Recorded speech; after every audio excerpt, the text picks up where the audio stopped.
All right, so this Ohio lady, she gets fired from her job, rightfully so, because she took it upon herself to not only leave a tip, but went to a restaurant, and this is what she wrote on the receipt.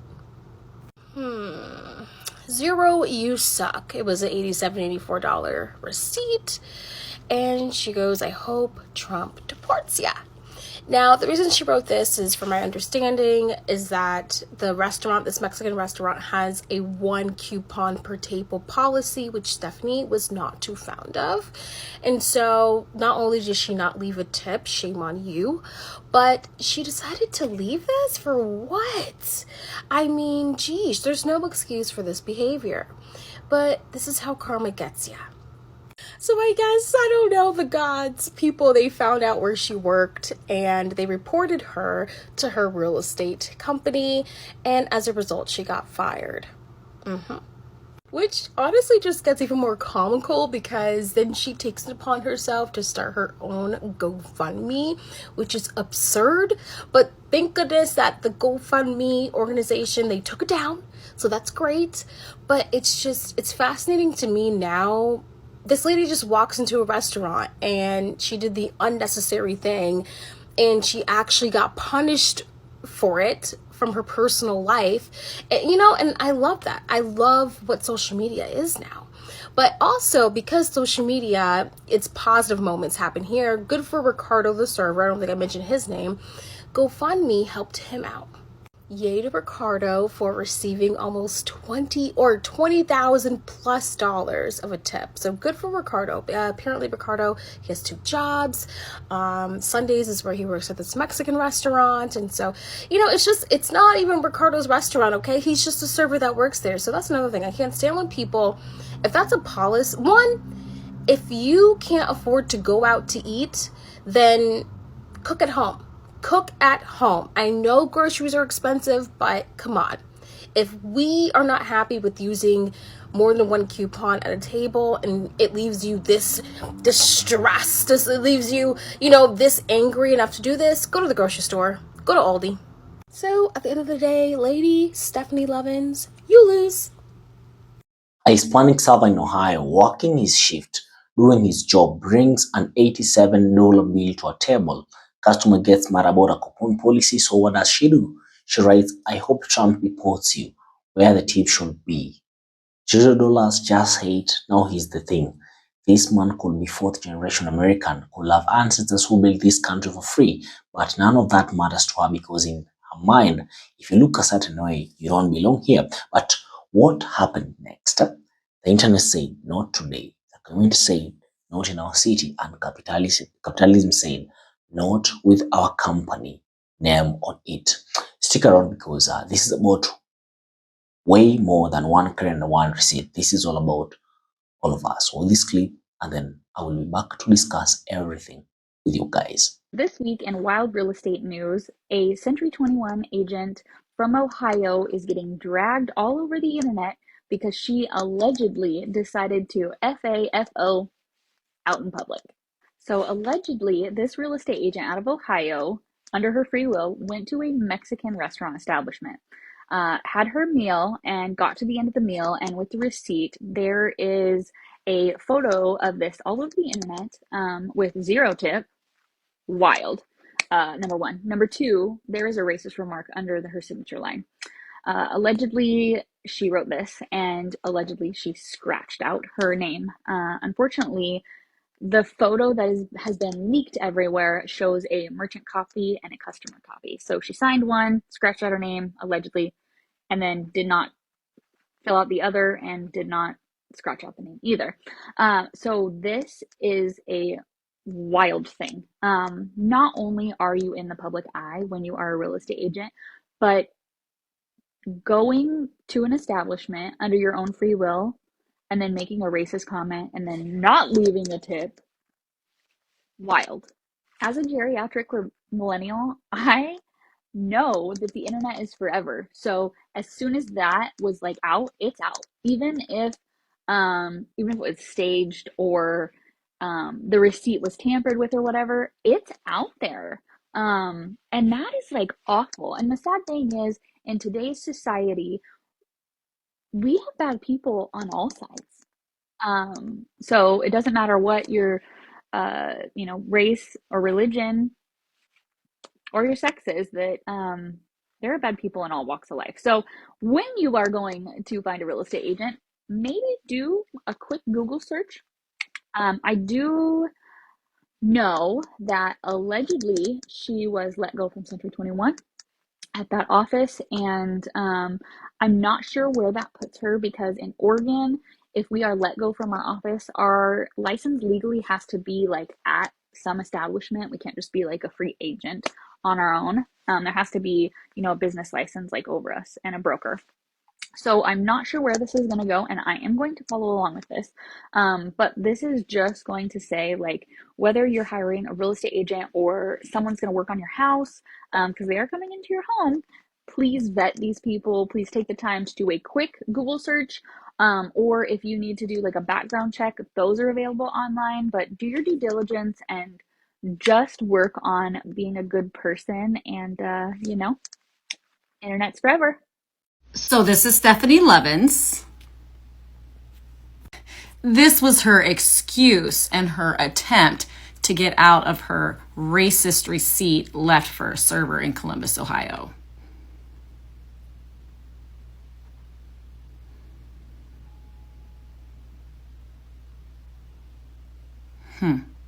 However, everyone saw right past this, including Century 21, her employer.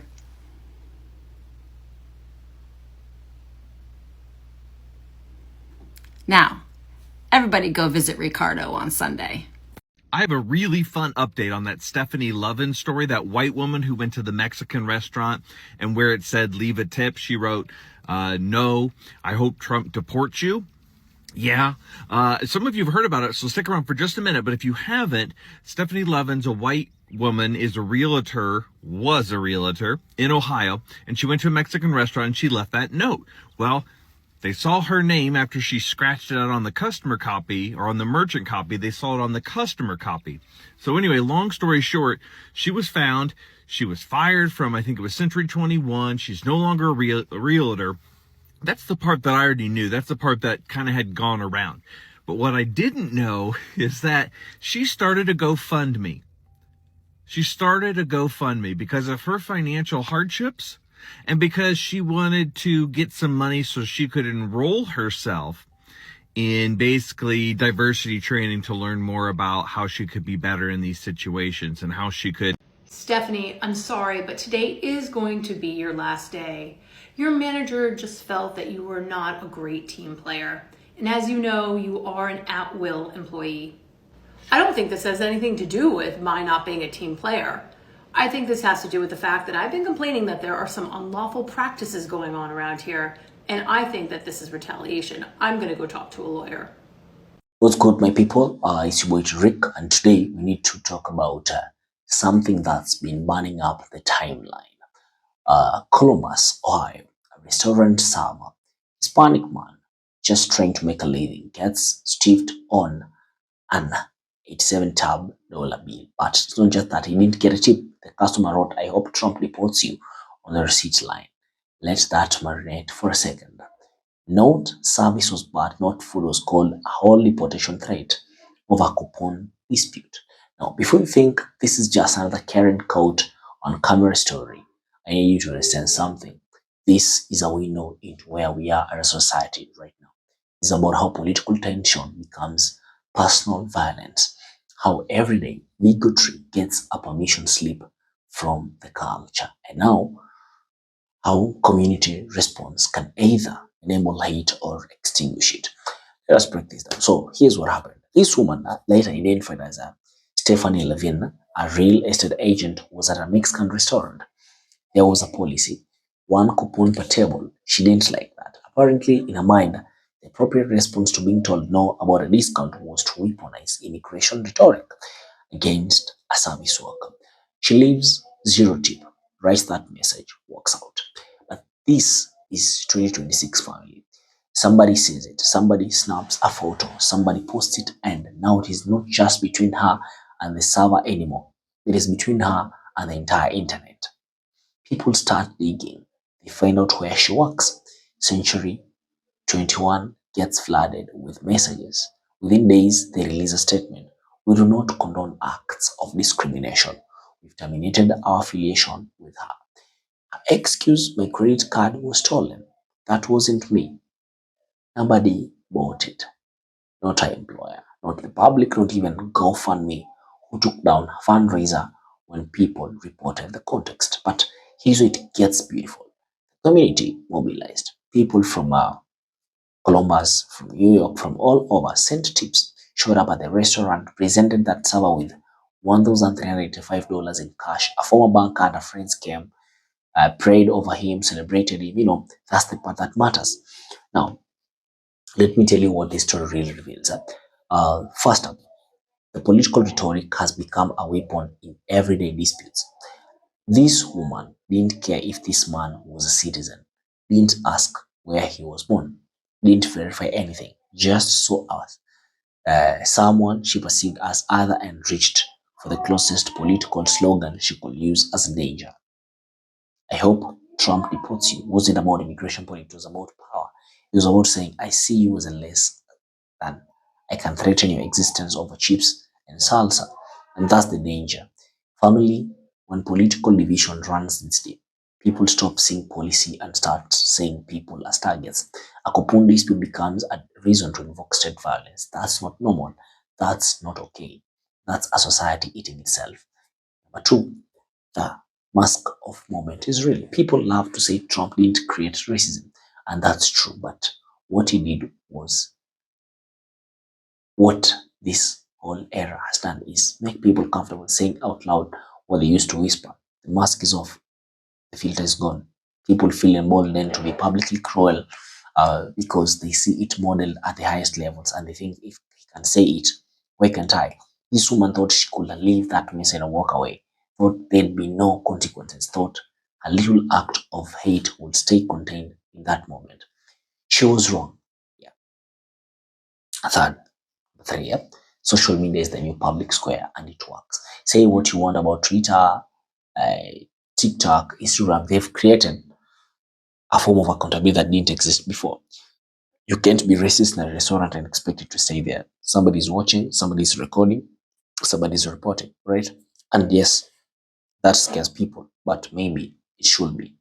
Maybe knowing that your actions could cost your job, your reputation, your livelihood. Maybe that's the deterrent we need when the legal system won't step in. Century 21 didn't fire her because their work. They fired because her behavior became a liability. That's capitalism meeting consequences. And honestly, I'll take it. Now here's what is what hits me personally about this. I've been that server, not literally, but you know what I mean. I've been the person in the room who gets treated like they don't belong, the person who gets spoken to differently, the person who gets the where are you really from question. And what's world is that this man could be anything, could be Asian American, could be African American, whose family been here since before the Mayflower. But in that woman's eyes, none of that mattered. He looked a certain way, so he was foreign. He was deportable. He was dismissible. That's the thing about anti-blackness and xenophobia. They don't fact check. They don't ask questions. They just assume, attack, and move on. And for those of us in the diaspora, whether we're African, Caribbean, African American, we all know this feeling. We know what it is like to be treated as perpetual outsiders in places we've built, places we've bled for, places we call home. But here's the other side. We also know what it feels like when the community shows up. When I saw that video of people gathering at that restaurant, presenting that brother with money, praying over him, telling him you belong here, that he's different, because that's what we do. When one of us gets attacked, the rest of us circle up. That's the culture. That's the strength. I want to talk to two groups of people right now. I want you to listen closely.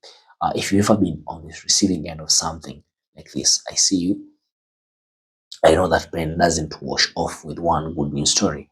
I know that $1,385 is beautiful, but it doesn't erase the sting of being humanized while you're just trying to work. But I also want you to know You are not alone. There are more people who will stand with you than against you. Don't let the loud bigots convince you otherwise. The community is bigger, the love is louder, and we're not going anywhere. If you're someone who's ever thought about doing something like this or stayed silent when you saw it happen, check yourself, ask yourself what you really mad about, because I promise you, it's not about a coupon. It's about control. It's about fear. It's about needing to punch down to fill up. And the thing is, the world's changing. You can't hide anymore. Your actions have names now. They have timestamps. They have consequences. So the question is, do you want to be remembered as someone who added to the hate or someone who chose differently? Here's my final word, guys. This story could have ended in despair. Sava gets disrespected, goes home defeated, and the bigot walks away smiling. That's how it used to go. That's how it went for decades, centuries even, but not this time. This time, the internet said, "We see you." The employer said, "Not with our name attached." The community said, "We've got you." And the perpetrator learned a lesson she won't forget. That's progress. Imperfect, messy, internet fueled progress, but progress nonetheless. Now, don't get it twisted. We're still divided as a country. We are still fighting battles that should have been settled generations ago. But moments like this remind me that there is still hope, that solidarity is still possible, that accountability is still real. Because at the end of the day, we get to choose what kind of a country is this. We get to choose whether we let hate fester in the shadows or drag it into the light. We get to choose whether we stand with the server or the bigot. And family, I know which side I'm on. If this resonated with you, hit that like button, share this with someone who needs to hear it. Subscribe if you're not already locked in. We're building something real over here. Drop a comment and let me know. Have you ever experienced something like this before? How did you handle it? And remember, the work doesn't stop when the video ends. Stay vigilant, stay compassionate, stay ready. I'm Tariq, this is the Critic Channel, and I'll see you in the next one.